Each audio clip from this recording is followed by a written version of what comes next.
You are watching The Cosmic Case Files, a forensic investigation into the universe's greatest puzzles. Some stories are never finished, they're just filed away. Welcome to Chronicles of the Obscure. In this entry, we investigate what was the WOW signal and why does it remain our best candidate for an extraterrestrial message? For 72 seconds on a summer night in 1977, a machine on Earth heard something that shouldn't have been there. It wasn't a whisper. It was a clear, focused shout from the cosmos. A signal so clean, so powerful, and so utterly strange that the astronomer who found it scrawled a single, stunned word in the margin of the data printout. Wow. This wasn't just another blip of cosmic static. This was a structured, intelligent-looking sequence of characters, 6EQUJ5, that represented a burst of radio energy from deep space. For over 4 decades, this single moment has been the ghost in the machine of astronomy, a tantalizing clue that we might not be alone. What was it? Where did it come from? And why, after all this time, have we never heard it again? Our story begins at the Ohio State University Radio Observatory, home to a telescope affectionately known as the Big Ear. Unlike the sleek, steerable dishes you might picture, the Big Ear was a behemoth of fixed metal mesh, sprawling across a field the size of 3 football pitches. It used the Earth's own rotation to scan the heavens, sweeping across a new slice of the sky each day. On the night of August 15, 1977, the Big Ear was listening, as it always did, for signs of intelligent life. A few days later, a volunteer astronomer named Jerry Eman was reviewing the reams of computer printouts. He was looking for anomalies, for anything that stood out from the monotonous background noise of the universe. And then he saw it. A column of numbers and letters that made his heart pound. 6EQUJ5. To understand why this sequence was so shocking, we need to understand what it represents. The computer recorded signal strength using a scale of numbers from 1 to 9, and then letters from A to Z for anything stronger. The normal background static was just 1s and 2s. But this signal started at 6, climbed through E, Q, U, and J, before gracefully falling back down. U represents a signal more than 30 times stronger than the background hum of the cosmos. This wasn't a messy, chaotic burst of energy. It had a perfect bell curve shape, exactly what you would expect if a fixed telescope swept past a pinpoint source in the sky. The signal rose in intensity as the source entered the telescope's beam, peaked in the center, and then faded as it moved away. The whole event lasted exactly 72 seconds, the precise amount of time the Big Ear could observe any single point in space. It was a perfect match. But the most compelling detail was its frequency. The signal was locked onto 1420 megahertz.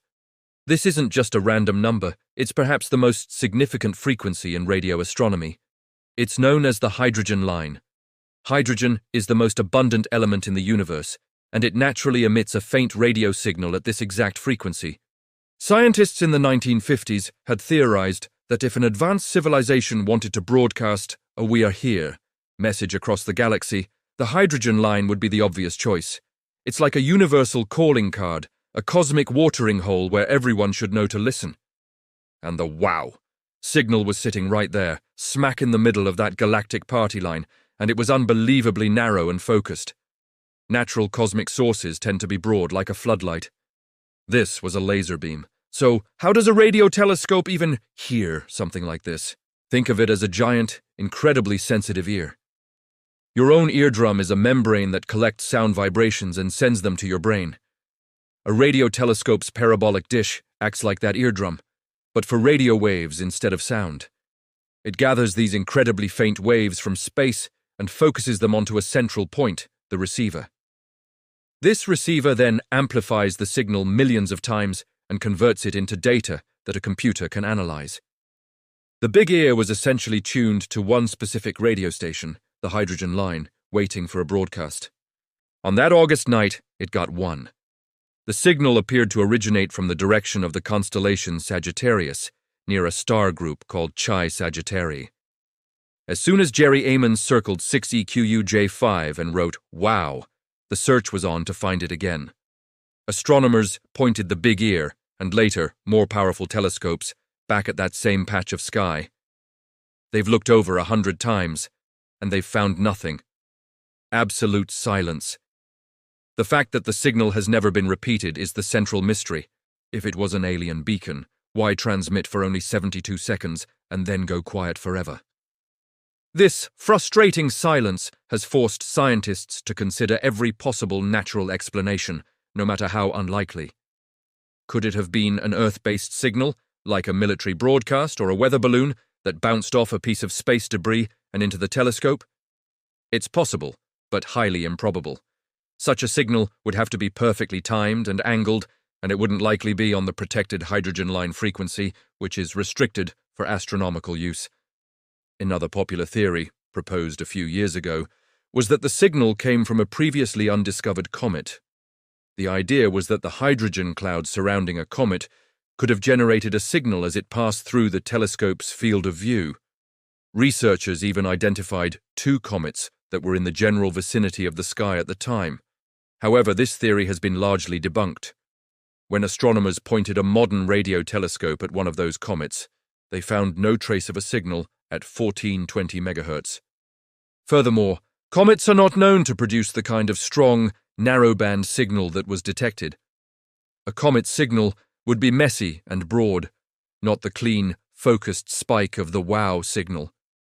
Every attempt to explain it away with a natural phenomenon has failed.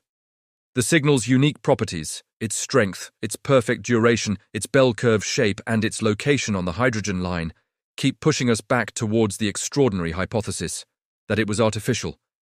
This is where the case file moves from hard data to deep philosophical questions. The true legacy of the wow.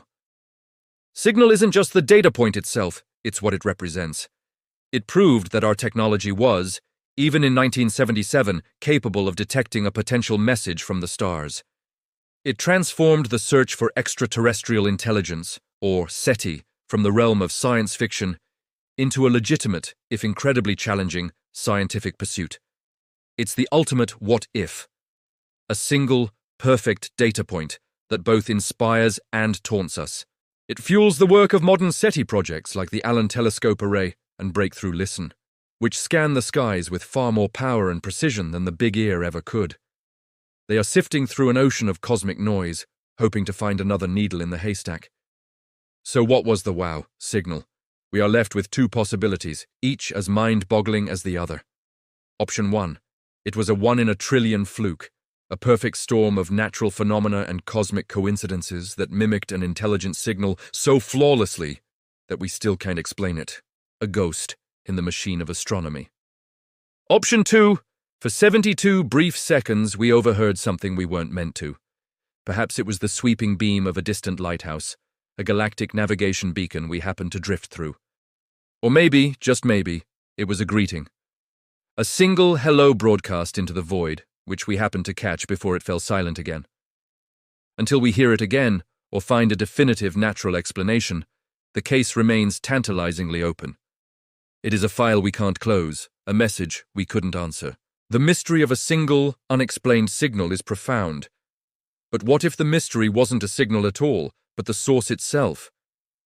Our next case takes us to a star over 1,000 light-years away, a star whose light dips and flickers in bizarre, unpredictable ways unlike anything astronomers have ever seen. Some wonder if we're seeing the shadow of a colossal alien megastructure being built around it. How do you investigate a star that behaves so strangely it defies our understanding of physics?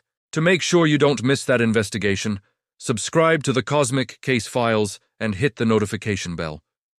You can find the next entry in this playlist right here. Thank you for watching.